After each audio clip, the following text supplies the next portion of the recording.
Kathleen, I saw your message, your chat.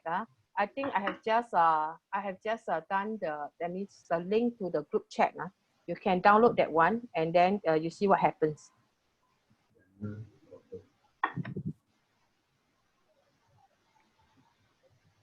Let me see who are our participants.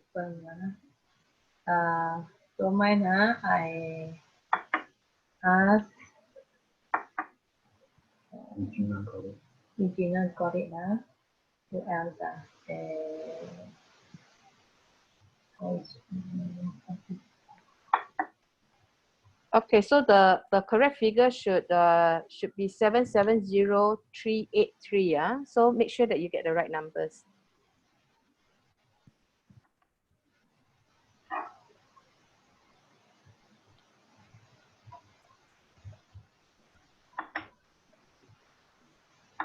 Not to worry about the time that we have it here, because we want to ensure that everyone get this procedure correct, firstly.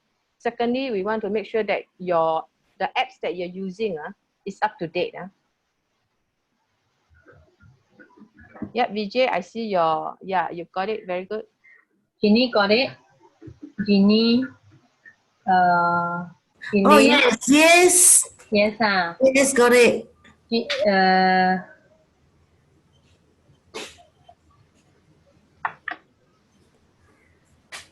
Susan got it, ma.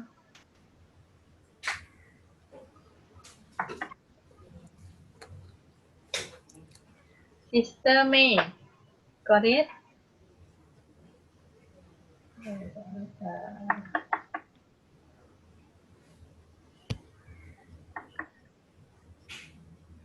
Okay, I get a couple of minutes to solve this problem before we proceed further.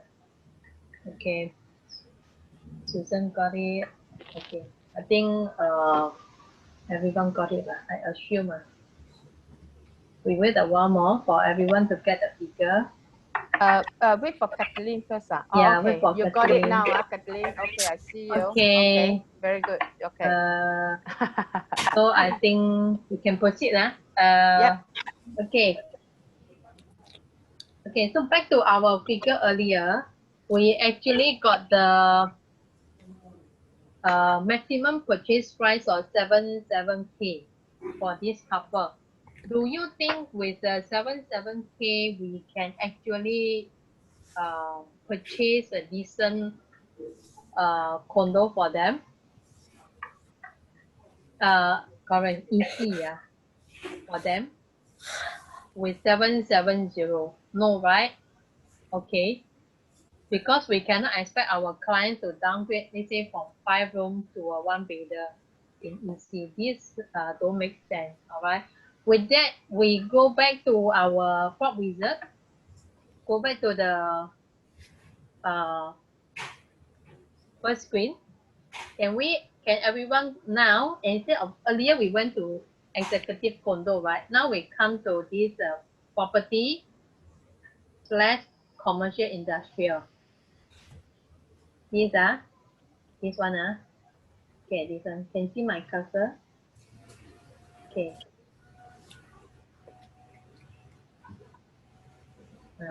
All right. Then so bear in mind, earlier the 770, we keep one side first. Now we enter the figure. Use this TDSR calculator to calculate it. Okay, we punch in the figure together. Age for husband is 38.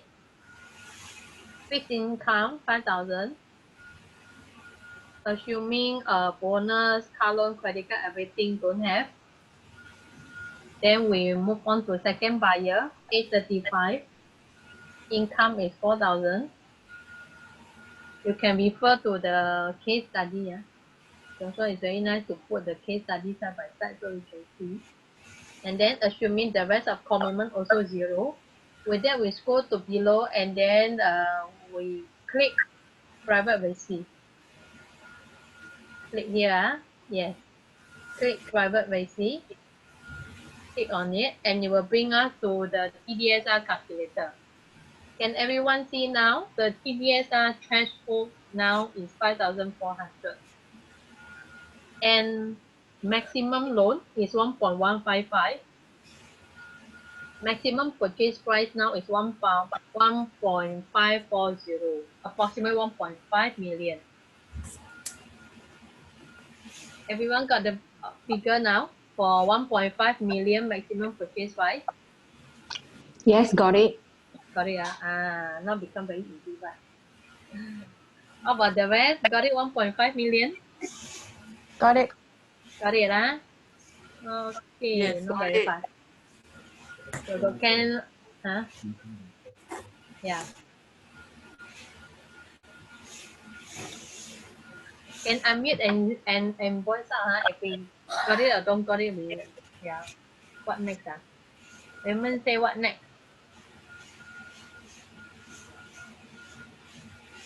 Everyone got it, 1.5 million? I miss the previous part. After I got 770, what do I do next? Oh, okay. Then you go up to the PropWizard, click on the TDSR calculator. I repeat, it's here, it's here. Private / commercial industrial.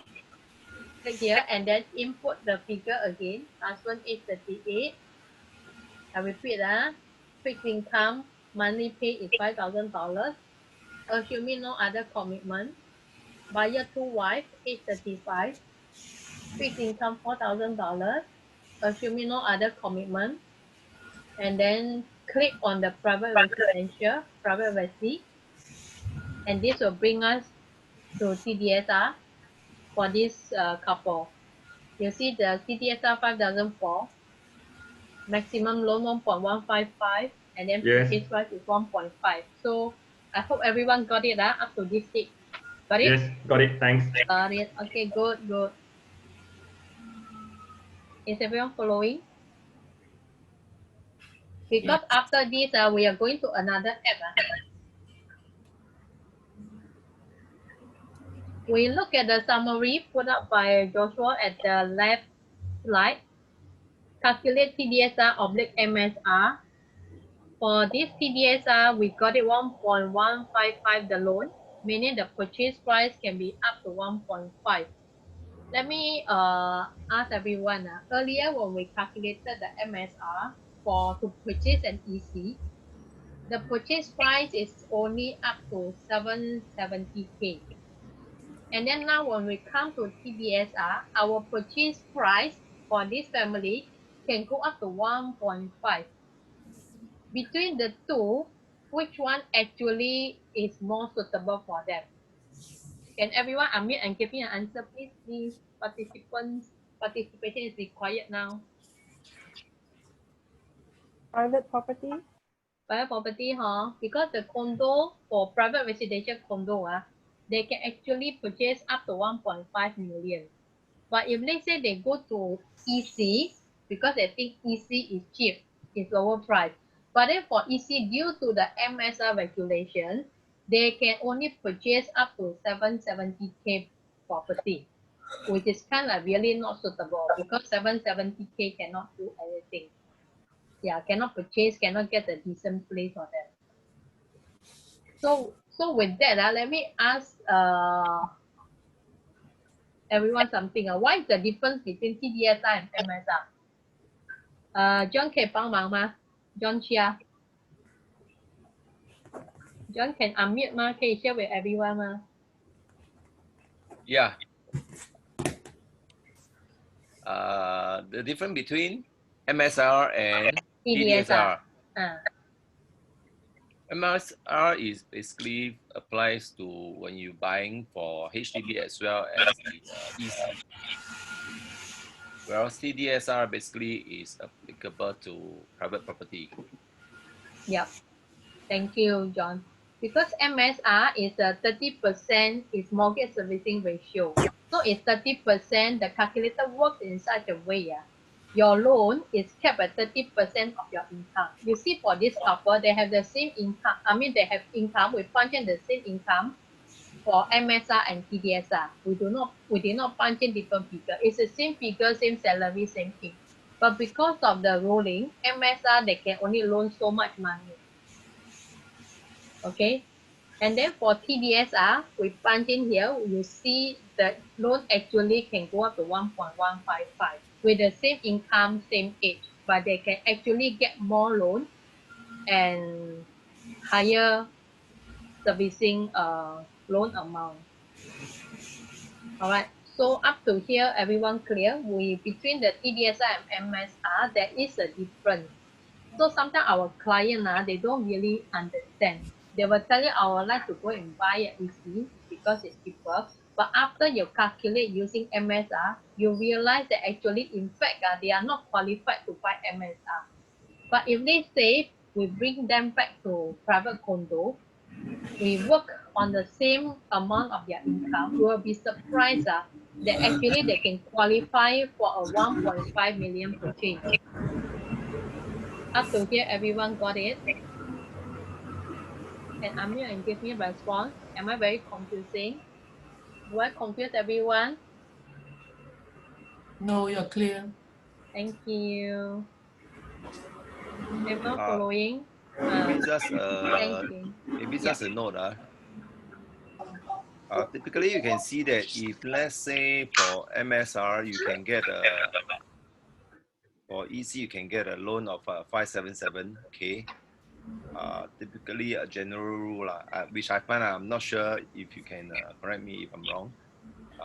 The loan for the private will be double of the EC in general. Correct. Because of the TDSR is 60% of your income. MSR is capped at 30% of your income.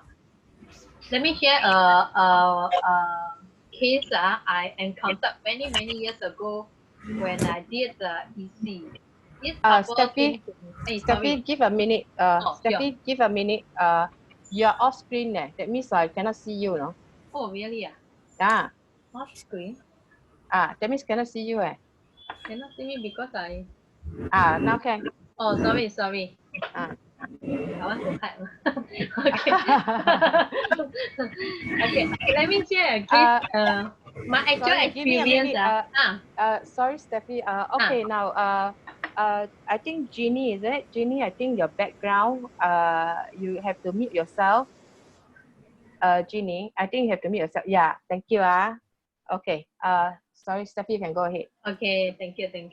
Okay, let me share experience with everyone here. Many years ago, when I did one EC, we have this couple who walk into show flat. So after we work out, like earlier, I use a calculator and I actually work out the sum. They are not qualified. Their loan, I think very little. It's only about 500K there above. So their purchase price is only about 800K to purchase this EC.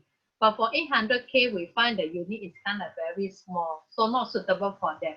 So after that, we thought of giving up.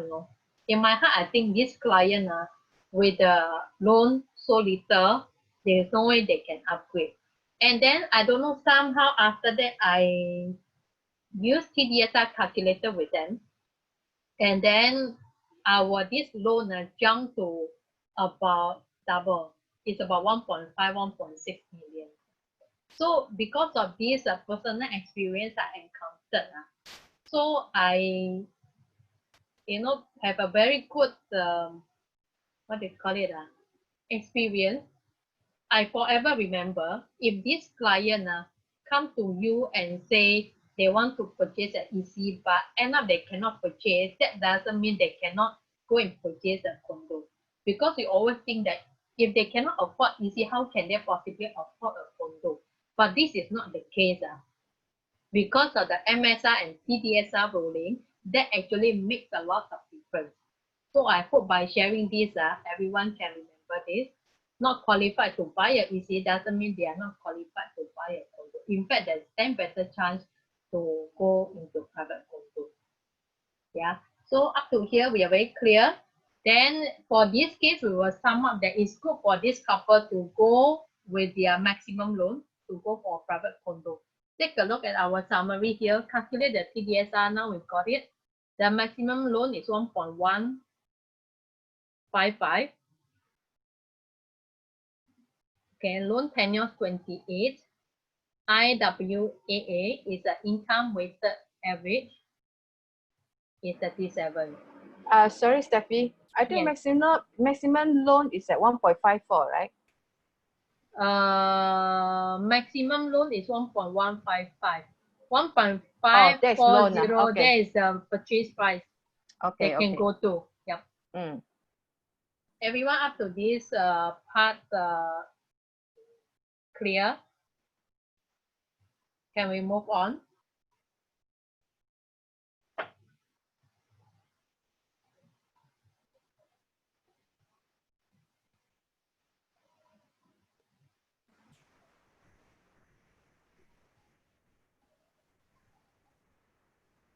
Okay, after this, if everyone got the same amount, we would like to go to our Orange Key app for the next calculator.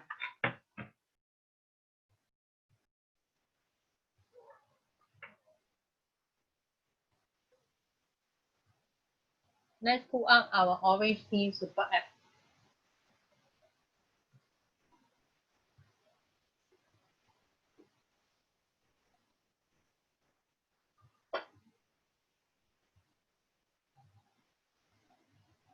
Is everyone ready? The Orange Key app.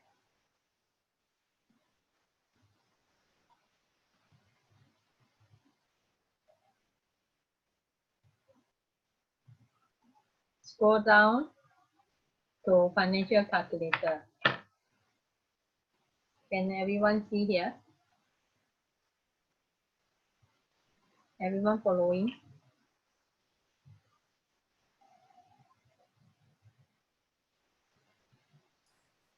Steffi, Yes. I got a question to ask. Why the loan is 1.155 The loan, huh? is higher than the purchase price? Oh yes, because okay, this one later when we come to the next one, calculate affordability. There is a loan to valuation LTV. You know the purchase price, let's say 1 million. The maximum loan is capped at 75% of the purchase price. So it should be higher. Purchase price should always be higher than the Yes, loan. Yeah. correct. Because the loan is capped at 75% for first property, first loan, sorry. First loan, not first property, first loan. So the purchase price is always higher. And then the loan is always maximum 75% of the purchase price for first loan. For first loan, we will have a table of a second property, sorry, not second property, they go by loan. Second loan, and then your LTV will be very much reduced. All right. So for first loan, not first property, can be many property, but this person can be very rich until has no loan. So it is always treated as first loan. So we don't go by how many property, but we go by first loan, first residential loan. That would be the correct term. So that's why it's 75% of the purchase price. The purchase price it should be higher then, but the loan is 1.1. Yes, correct. Yeah. So they said earlier in our TDSR calculator, our purchase price is 1.540. Okay, but the maximum loan is only 1.155.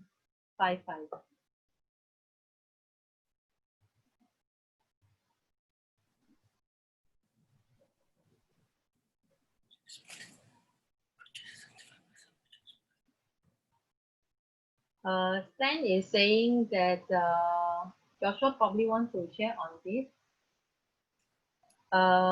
Stan says that the case study will assume no other debt, which is rare, which is quite true lah. Okay, but in normal cases that we do for our clients, the only debt that they have, most of the time is only the car loan.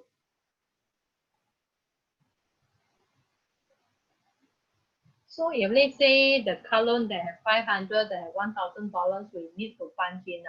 But to simplify this workshop, we assume that the clients have no other loan. But in real life, what we encounter, I would say most of the times I only see car loan. Insurance actually is not part of the loan. It's not. And then credit card, actually, if we only use credit card and settle on monthly basis, that also not considered a loan. Loan means actually you take up credit card loan, then that is considered a loan. Just to share also, I mean, this is a simplified case study. Of course, real life scenario, they might be a little bit more complex. The other thing also to take note is sometimes your client may not want to disclose a lot of things. That's where, again, your relationship with your client comes in play. Just now you also see in the calculation of TDSR, right? How come the figure when you punch in is not shown? Okay, so is a sensitive number. What you can do is you give the calculator, you show it to your customer, let them punch in themselves, the number themselves.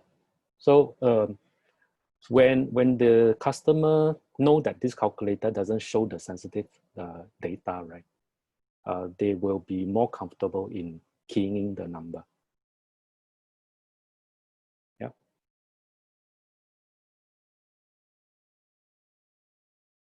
So up to here, I think we are good to go further. Yes or no, everyone?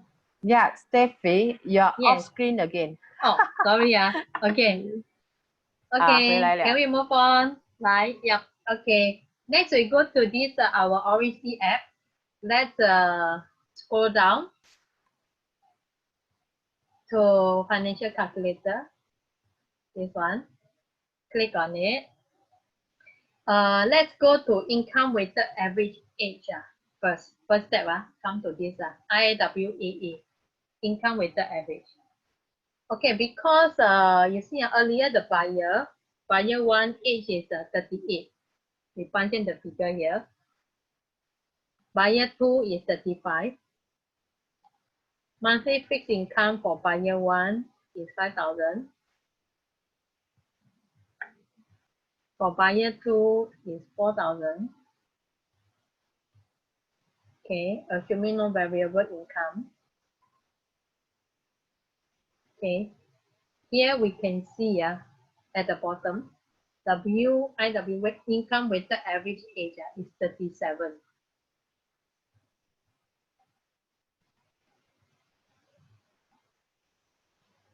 Okay, everyone got it up to here, follow. Then we go back. Go back, we click the back. 37, the age, bear in mind this amount. We go back. And then we come to, we punch in into this new home progressive payment. And let's say the client's name, Mr. Okay, property purchase price. Let's say earlier we say they are qualified to purchase up to 1.5 million. All right, but in this case, I would like to work on 1 million first. Okay, let's punch in the figure 1 million property price. Everyone so far so good, Okay, applicant status. This is a joint married. Click joint married. Buyer's nationality for buyer 1, SG.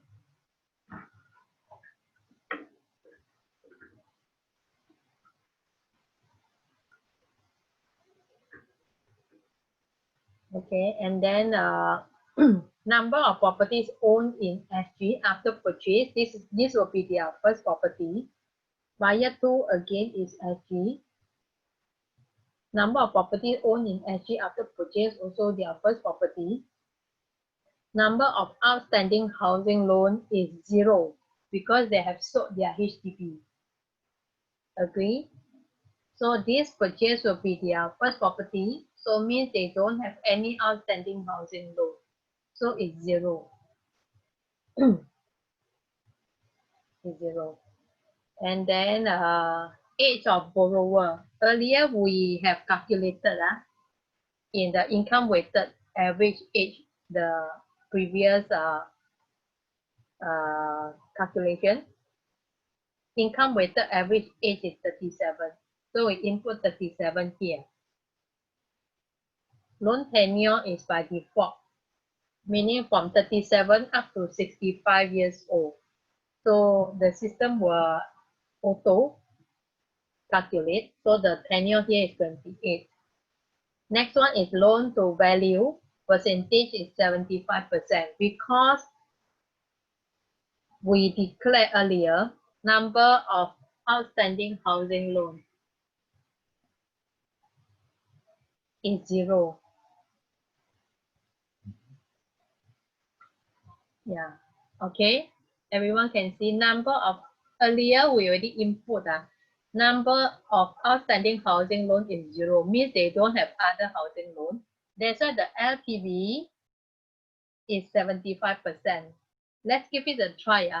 Let's say they have other property. Let's say they have other outstanding housing loan. Let's say right now they have one housing loan. We click on one. Okay, and you see the LTV change to 45%. Everyone see this? Can unmute and give me some response? Am I confusing? No. Get it? Yes, got it. Yeah, Thanks. you. How about the rest? Okay, ma? Okay. Thank you. All right, so we go back. Number of outstanding housing loan for this case study is 0.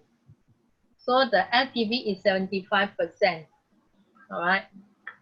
Regarding the LTV loan to value percentage, all these we can separately share in our group chat. Usually we have a table on, what is the percentage. Let's say they have 1 loan, 2 loans, and so forth and so on. Okay, so for this case study, again, it's a simplified version. We assume they have no other housing loan. So LTV is 75%. Again, interest rate 3.5%. This interest rate is not the stress test that we did earlier. This interest rate here, we can change we can customize according to what the prevailing interest rate at the moment. Let's say for now, for BUC, bank offer about 1.5%.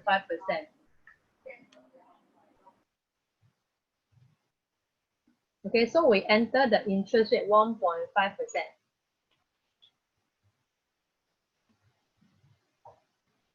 Okay, got it so far? And then let's say we input, we don't want to, there is a date of option to purchase, but we can input here. But for this case study now, I don't want to input the date. Later I'll explain to you why I don't want to put the date. Because by not putting the date, later we can see the timeline. All right, so we scroll to below part. We click on generate report.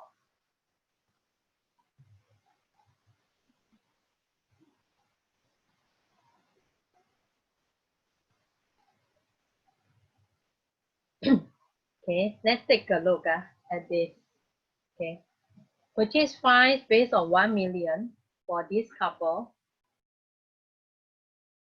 based on the age, tenure, LTV, and interest rate that we key in earlier. Take a look at here. Option to purchase 5% cash. For private property on bank loan or even HDB purchase, as long as we are on bank loan, minimum 5% cash is mandatory, is compulsory. So this one cannot escape. It's not like our resale that we put 1% cash first and then exercise 4%. For BUC new launch, it's straight 5% cash, and this is compulsory. So for this purchase, this couple need 5% cash, which is 50,000. Got it so far, yeah? And then we scroll to below. There's a this stamp duty for this purchase, 24,600. And then upon exercise, 15% cash or CPF, 150,000. We run through the figure first. And then at the right side here, we don't want to go into this payment first, the installment. I just want to highlight a little bit. At the left side, we can see the timeline of the payment. The timeline at the left side. Okay, after 6 months, after 1 year, so forth and so on. Yeah, this is just later we will come back and look at this timeline. But for now, I just want to show it to you. Left side, this part is actually the timeline for BUC. All right. So with that, we refer to the left side of this summary case study. For this couple with a purchase price of 1 million, 5% cash needed is 50K. Additional cash is 21,600. We enlarge this. CPF 203K and loan 750K. This part is a bit difficult. So I need everyone to focus a bit on this.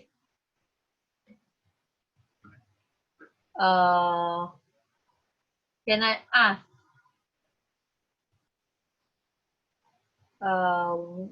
how do we get this additional cash of 21,600 from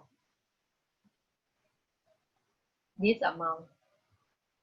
The 5% cash is compulsory, 50K. Yeah, we got it from our progressive payment, right? Yeah, we got it from here.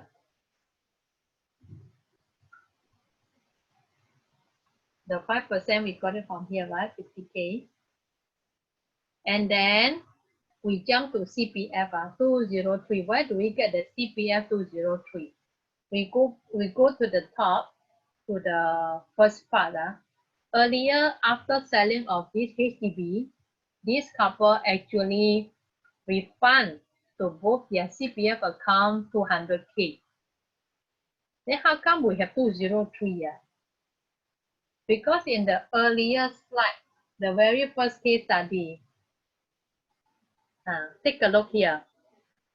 In their current OA, ordinary account, husband still have $1,000 of CPF, wife has $2,000 of CPF. Combined is 3K of OA, unutilized amount. So after they sold their HDB, the refund put back is 200K. Then 200K we add whatever ordinary they have right now in their account, which is 3K. That comes to 203K.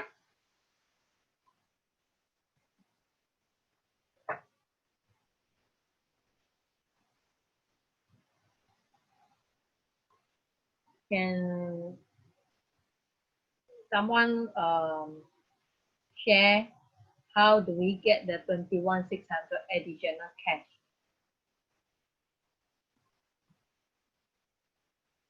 Can unmute and feel free to share with everyone here.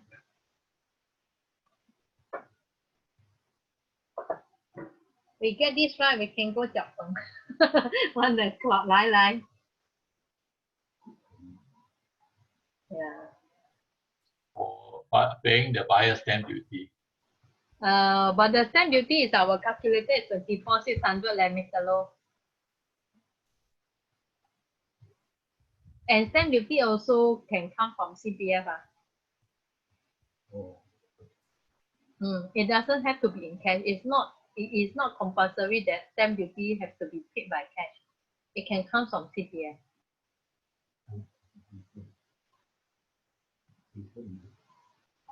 For resale, it's different story.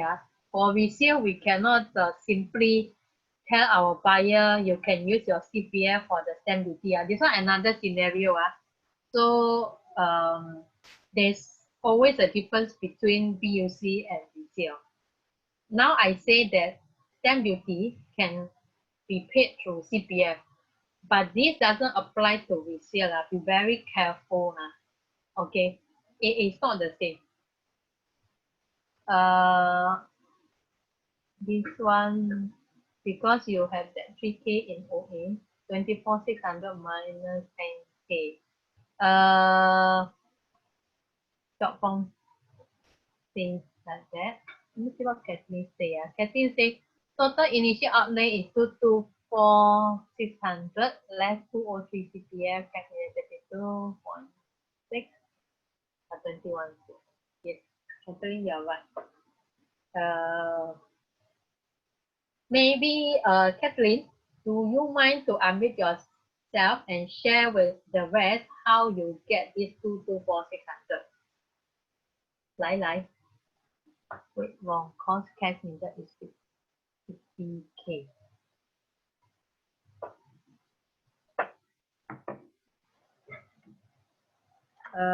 Anyone can share how do we get 21,600?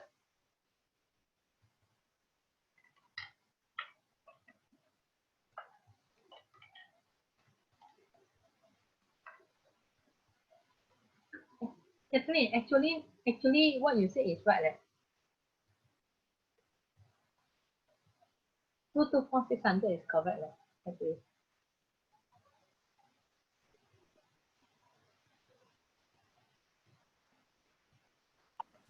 Anyone has speaker answer doesn't want work. to share? Yeah, that's why. Anyone want to share? Raymond, Raymond. Our Cambridge King, Mr. Raymond Low,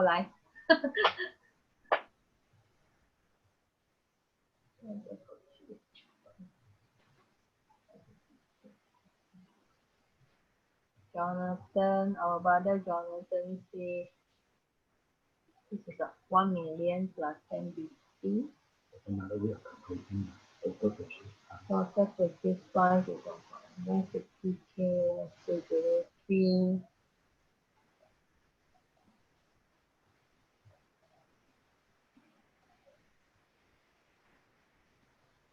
This is 1 million. 1,024. Another way of calculating, also can do. Let's see, that's 50K.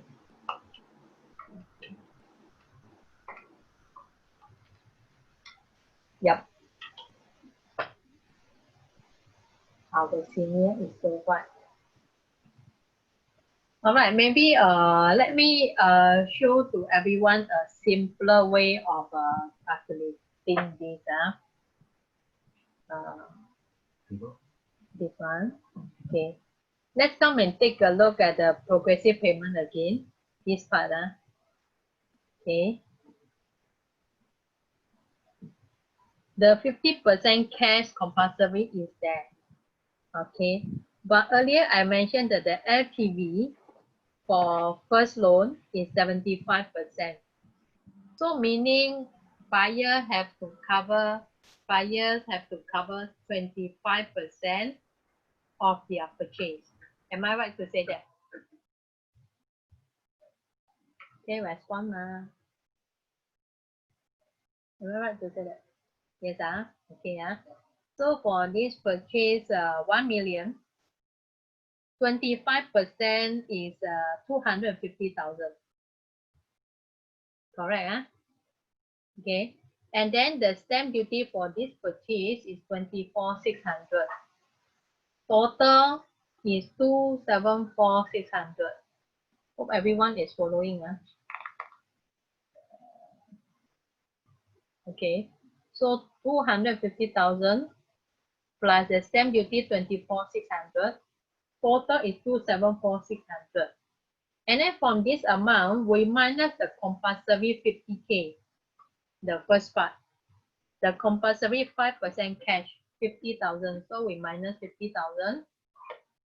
That will come to 224,600.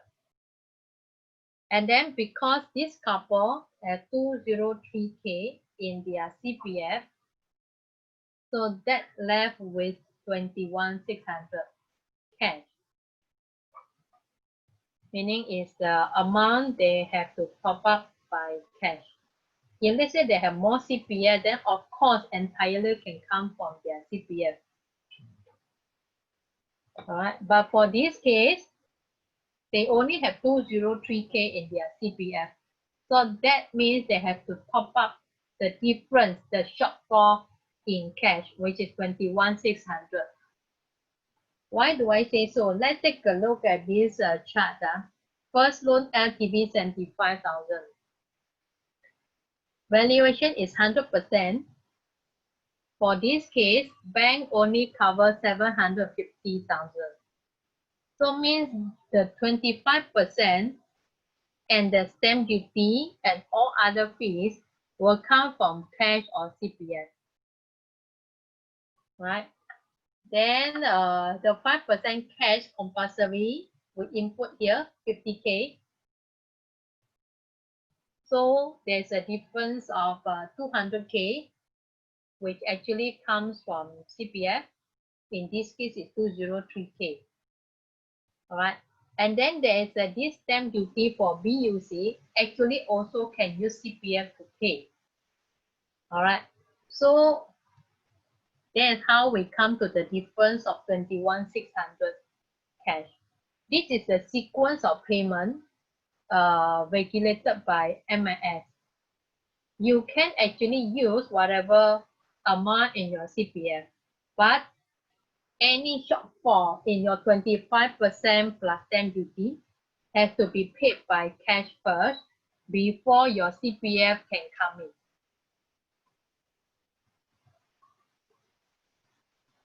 Yeah, thank you for the summary.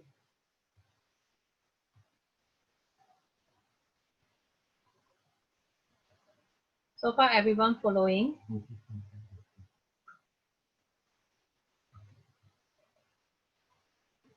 So Joshua has added 250K, which is the LTV, plus the stamp duty 24,600. All right. So total payment needed is 274,600. All right. So out of this 274,600, the CPF 203 will come later. Whatever the difference, we need to pay by cash first. Then we can touch CPF, and then the bank loan can come in. This is the rules that we just have to memorize and follow.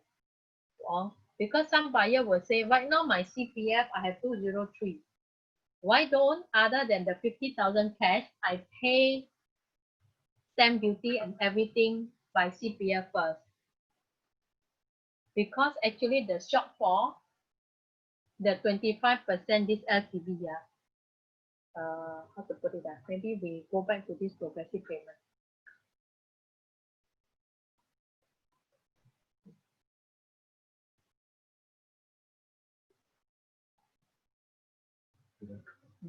Okay, let's come back to this progressive payment. We see the option to purchase 5%, 50K, and then the sales and purchase exercise 15%. This part exercise 15%, 150K. So with total 5% OTP and exercise 15%, these two add up together is only 20%. Am I right? So the next 5%, remember, LTV 75%. Our down payment need to be borne by us is 25%.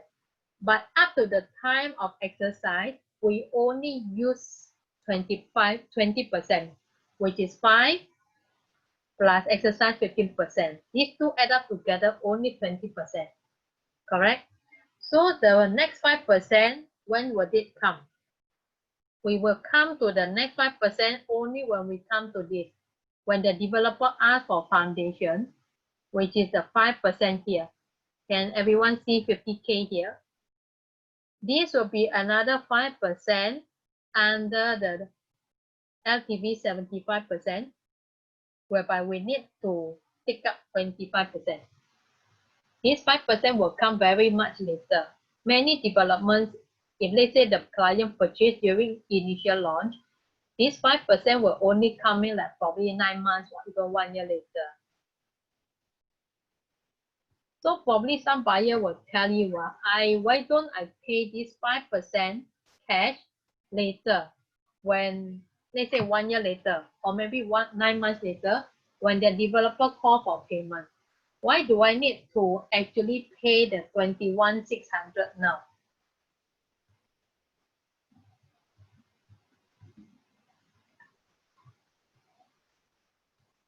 Because our CPF is not enough. So that's why our cash has to come out first at the beginning stage. That's how we put additional cash of 21,600 first. The cash has to come before CPF. So the 5% foundation, which is 50K, this part, we will fund it by CPF when it is called for. The first foundation 5% here. So we keep the CPF 50K until 9 months or 1 year later when the foundation is called. So far so good. Am I very confusing? Kind of like, oh, I'm also confused. Can unmute and give me some feedback, please? I line up to here. Hey, line.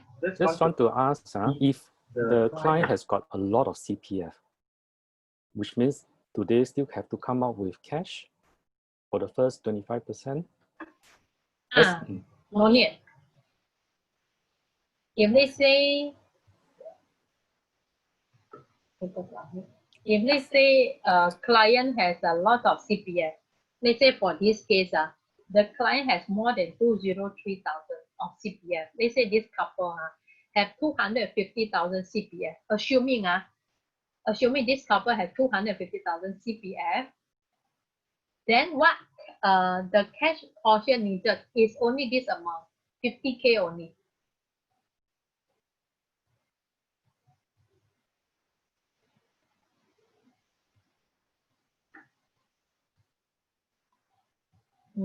Okay, Joshua is amending the chart for us to understand better. If let's say this client, this couple has more than 203K in their CPF, assuming this couple has 250,000 CPF, then the cash component needed is only the 5% cash for this purchase, which is 50K. The rest of the stamp duty and 15% and even the 5% foundation, which actually make up 25% out of this purchase amount, all can be funded through CPF. So we just have to take a look at this chart. Purchase price, which is the valuation, make up 100% in total. LTV 75,000, which is 750K, is a fixed. So called it's a maximum. Sorry, it's maximum. Client can opt to take a lesser loan, but cannot exceed this 750K. So 750K is max. And then the remaining of the down payment, 25% plus the rest of expenses, can be funded through CPF, except the 5% cash, which is compulsory. Is this better? Am I clear or am I confusing everyone? Bing.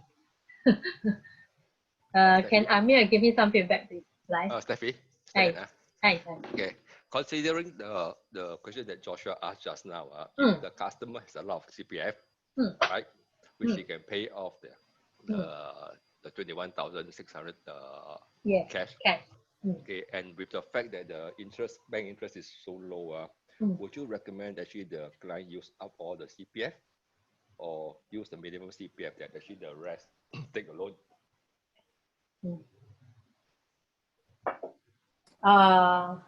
This one actually Yeah, I'll get Joshua to share on this sometime. Okay, that's my view. It might be a different view for CPF gives you a higher interest rate. Okay, if you park your CPF, the first 20,000 on ordinary account gives you right now I think what 3.5%. Okay, now if you have sufficient CPF, now the bank loan is now 1.5. Between a 3.5 and a 1.5, which one gives you a better return? Of course, a CPF. So what I would suggest is park some money in CPF, earning the 3.5% while you are servicing your loan. Okay, but if the situation comes where the bank loan is like over 3.5%, right? Then you can think of suggesting to the client make full use of CPF. The other consideration that you have to make is you also want them to park some CPF for their installment. Okay, preferably last them about a year or two of the installment in case there are some unforeseen circumstances like, you know, current situation, COVID. So give them some buffer for, it's more for financial prudency. Give them a buffer for rainy day coverage. Okay, so work out with your client what is their risk profile, what is, you know, how comfortable are they coming out with cash when they have to service the loan, and when there is a need to use CPF, they have some means of you know, capitalizing on their CPF, you know, so keep some buffer in the CPF ordinary account to service installment for rainy days.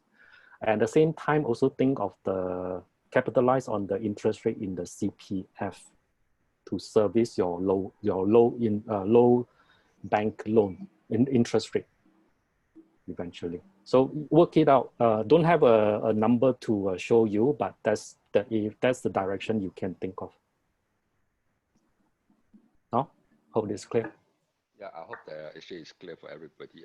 It is not recommended, in my opinion, it's not recommended to use all CPF just to get a lower loan because the interest rate is very low. So it's good actually to keep some buffer for rainy days from the CPF or your installment. Exactly what Joshua says is very correct. Yeah, I agree with Joshua and Stan on this. Yeah. Honestly, personally, I would. Sorry, I think even in HDB purchase, it is also not recommended to use all your CPF. Keep a certain sum for rainy days, especially with the so-called the current situation where employment is also so tricky. Okay, if you have no CPF, you have to cough up cash for the monthly installment. It will be a big headache for the family. Thank you. Just to add on, sorry. This is my personal experience. Is when I wanted to buy a property, I realized because I have parked quite a number of money in investment. Okay, so when sometimes when your client said, "Oh, I don't have enough CPF and all this," they might forget that they actually have invested some part of their CPF in shares. Okay, see whether they want to liquidate it or liquidate some part of the CPF, you know, to buy property. So there are certain, you know, sometimes clients just forgot, or maybe clients will prefer to park their CPF on a better returns. In this case, you know, they park the ordinary their CPF into shares and all this. But if they want to release some of it or liquidate some part of it, perhaps also can just check with them. You know, instead of coming out with full cash or some part of cash, also make use of some part of the CPF. Yeah, that's it.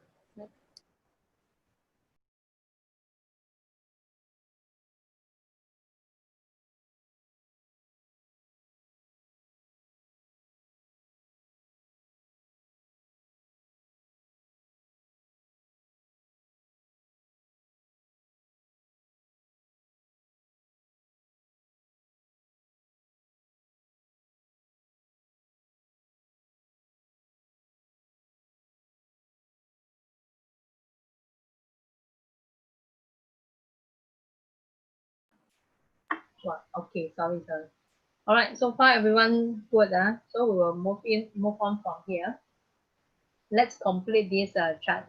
So for this purchase is first property. So the LTV is 75%. What if this one is just to show only? It's not for this case study. At the right side is the second loan LTV of 75%. Yeah. Okay. This is only for our knowledge and for our info. Assuming these clients have other loan, housing loan, so the LTV will be reduced to 45%, and the cash component, meaning the down payment has to be 55%. Out of this 55%, the 25% cash is compulsory. So this one is a lot, 25%. Then only after taking care of the 25% compulsory cash, then the balance can come from CPF or cash. Yeah.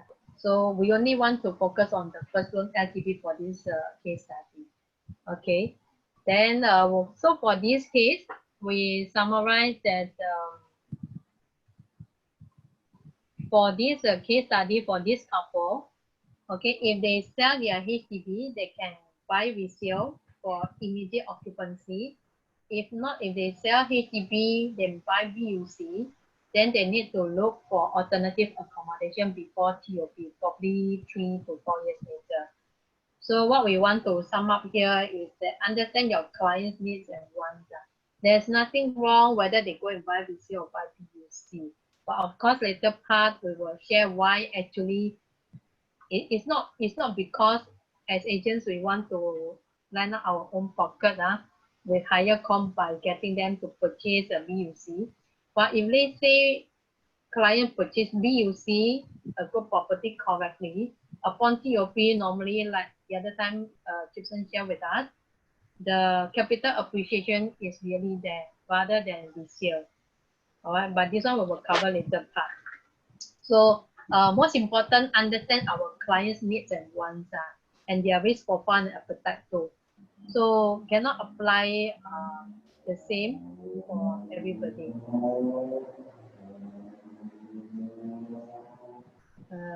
Yeah. So with that, I think case study 1 will end here. And then I think, yeah, we will end here. After lunch, when we are back, we will come to case study 2. Maybe Joshua would like to flesh out our case study 2. After lunch will be even heavier. This one is a case whereby we sell 1 and buy 2. So lots of calculation will be done for this case study 2. So I think go for lunch, take a rest. If let's say any doubts during lunch, actually can call Joshua or Brenda or myself. Yeah. If you earlier I said to voice out, maybe take this lunchtime 1 hour to feedback to us. So when we come back for the after lunch, we will be more ready for the rest of the lessons, for the rest of the workshop today. Yeah. All right, Joshua would like to say something. Okay, just a short one. So this, I flash out the case study number 2. Very classic example of, you will always hear sell 1, buy 2. Come back for this second session, very applicable. The other thing is, after the case study 2, we will go into another section where how to convince your clients to go through all this, to convince the client to buy a private property and all this. Okay, it's going to be similar calculation based on what we have learned in case number 1, but there are a lot more to it, because if you look at the case study number 2, it is more interesting, whereby Of course, as an agent, we want to sell as many property as possible, but also you want to help your client to progress in especially for this, their property portfolio. Okay, so yeah, with that, I think 1 o'clock we'll head for lunch, and then we'll come back at 2 o'clock. Brenda, anything? Okay, same likewise. Check in about 10 minutes earlier, so that get yourself prepared. And in any cases, if you have any question regarding case study number 1, check in early, then maybe we can talk over online. I think it will help you to clear up a lot of doubts. If you do need that lah, huh? So at the meantime, I think both of them, they need to go for lunch also. So let's come back, all go for lunch anyway. Come back later, yeah. Yeah, I tell you all guys, it is because this room is too small, no? Otherwise I will squeeze in. I'm too big for that lah. So guys, go for your lunch, okay? We come back 10 minutes earlier, let's lock in, yeah? See you again, yeah? Don't miss the second part. See you. Okay? Bye. Bye. Thank you. Bye. What time again? It will start at 2. You lock in about 10 minutes earlier. Thank you. Same password. Welcome. Thank you. It's the same link, same password. Okay, thank you.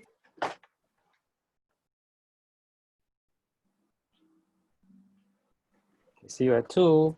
Bye. Bye.